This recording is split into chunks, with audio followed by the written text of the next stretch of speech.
What is going on, everybody? This is D-Man here, and I just wanted to talk a little bit about Microsoft's E3 conference that happened today. So let's get right into things.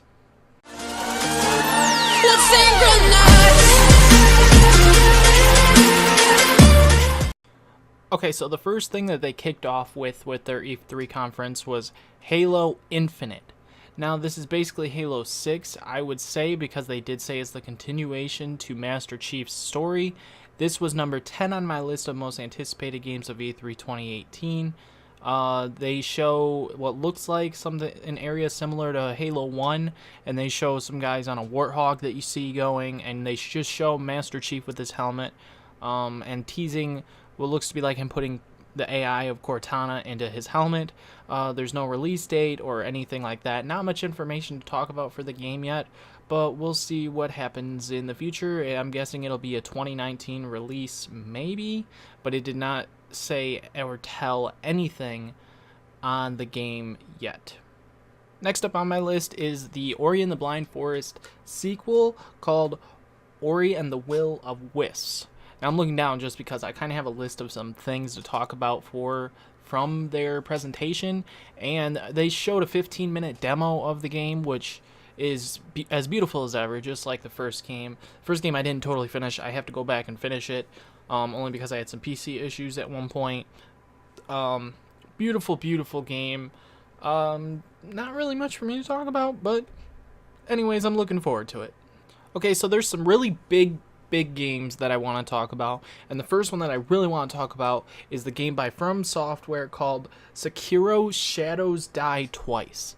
Now, this is interesting because back in December they actually teased what their next game would be, and it looked like it might have been Bloodborne 2. We don't know yet if Bloodborne 2 is still in the works or not. Maybe it's not. Maybe this was the game that they teased last December at the PlayStation Experience, which it might have been. And you're playing as like a samurai kind of guy. He's got a robot arm or something, and you can jump from certain areas, and the gameplay definitely looks a little bit similar and different to both Dark Souls and Bloodborne. Bloodborne was unique in its own way. You had a gun, and you could use a shield if you wanted instead of a gun, depending on what you wanted your secondary to be. So it was totally different from the Dark Souls series. But I'm a huge fan of anything that From Software comes out with. So it'll probably still be a day one buy for me.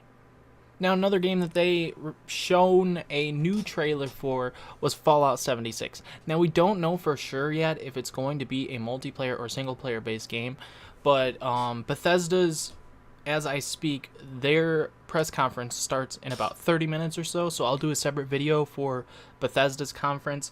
But they gave us our first look, and it takes place in the hills of West Virginia right before the bomb dropped, I believe. Right after the bombs drop. And so it's basically a prequel to all the other Fallout games, from what I know. And they also said that the game will be 4 times bigger than what any of the other Fallout games were. So there's not a lot of information on the game yet, but that's all that I'm kind of going off of right now, is that Fallout 76, I'm hoping, isn't a multiplayer game, because Fallout multiplayer, it just seems kind of weird to me. I don't know. I'd rather just stick to single player with Fallout, and if it's true that the game's 4 times bigger than the 4th game, which I put a ton of hours into, well, regardless, I'm still probably going to buy it. There's no release date yet, but there might be tonight at Bethesda's conference. We'll see. Now, Phil Spencer himself confirmed that they are working on new Xbox hardware. I'm guessing a new Xbox console, of course, but we don't know whether it's just another thing like the Xbox One S or X kind of thing, or if it's actually going to be like the Xbox 2, if you want to call it that. I remember when the Xbox One was coming, people thought, oh yeah, it's going to be called the Xbox 720. A lot of us thought that, but it turned out to be the Xbox One. But there's not really a whole lot of info yet. They just confirmed that they are working on new hardware for Xbox related, maybe next gen console.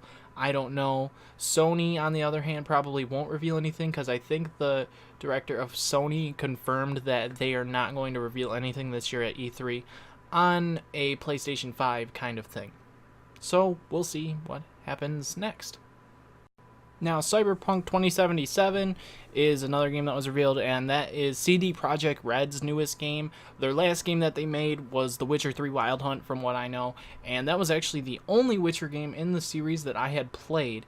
And that game was definitely my game of the year of 2015 or 16. I don't remember when it came out exactly, but that was the very first Witcher that I played, and that game was really impressive. I don't know really much about this Cyberpunk game, but because it's made by CD Projekt Red, I'm simply gonna have to play it and probably review it or talk about it a little bit more as more details come out. Okay, now another couple games that were announced at Microsoft's conference. One would be Jump Force, made by Bandai Namco, and it's basically similar to what J-Stars is if you played that, but maybe it's going to be a lot better. I don't know, different. It's 3v3 style fighting, apparently, according to people that played the demo at E3, and it's just, it's, 3v3 with a bunch of anime favorite characters and stuff, and that's what makes me interested in it because I love myself some anime.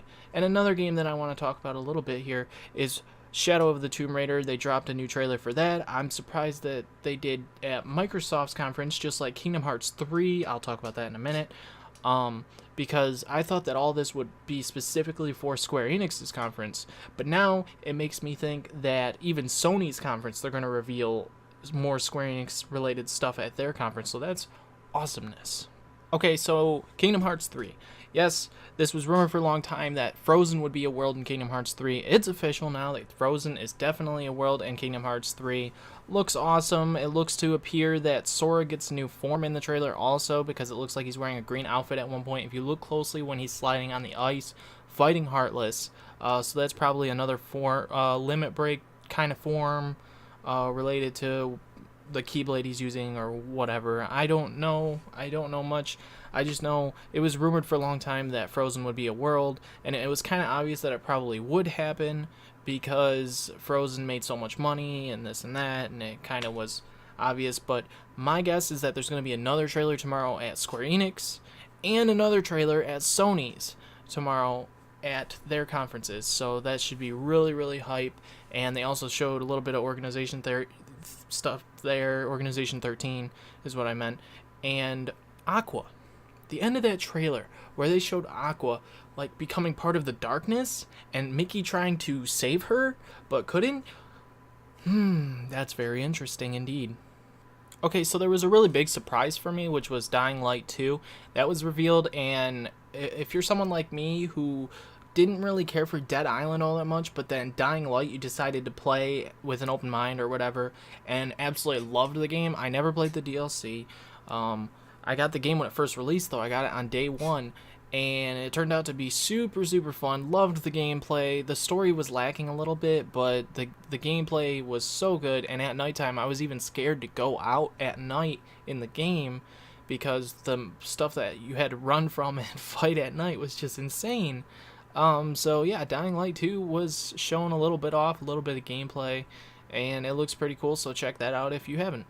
Okay, so they also revealed Devil May Cry 5. Now, I haven't played all the Devil May Cry games. Once again, another series that I still have to play catch up on. I got the collection on PS3. Thought about rebuying them on PS4, even though Devil May Cry 4 isn't in the collection, and I know 2 I'll probably skip because I just heard it's not that good. I started 1 and then just kind of fell flat and never went back to it, but it's apparently been 10 years since Devil May Cry 4, so I'm sure a lot of Capcom fans, especially if you've seen the YouTuber Maximilian Dude, I'm sure he is really, really hyped about this, and I am too. Even though I haven't played the other ones, I will play them by the time it comes out because I'm sure that it's next year. Now, one last game that I want to talk about is Gears of War 5. They also shown off some other Gears of War games. They showed off a mobile type Funko Pop Gears of War thing and another mobile kind of Gears of War thing, but Gears of War 5 is the only thing that really matters to me. Now, they showed the trailer and I'm just wondering, who is it that died? If you guys have any guesses or theories on that from the Gears of War 5 trailer and you're a fan of the Gears of War games, let me know what you think. But I think it's awesome that you get to play as Kate now instead of JD, I think his name was. I think that's great, and I'm pretty sure Marcus and them are kind of doing their own thing.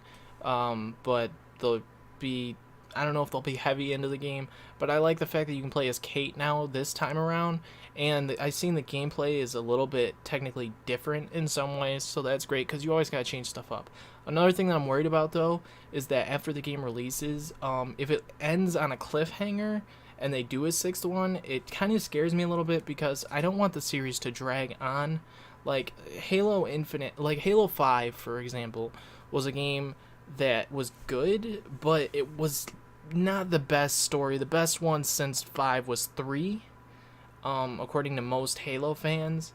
And Infinite, I'm just wondering if they're heading back to like Halo 1 type of deal with it, but it really just depends on how good the story is. I don't know. I have some guesses, theories, If you guys feel free, comment section, talk about all the Microsoft games. A lot of games were announced. That's why I was really surprised by this.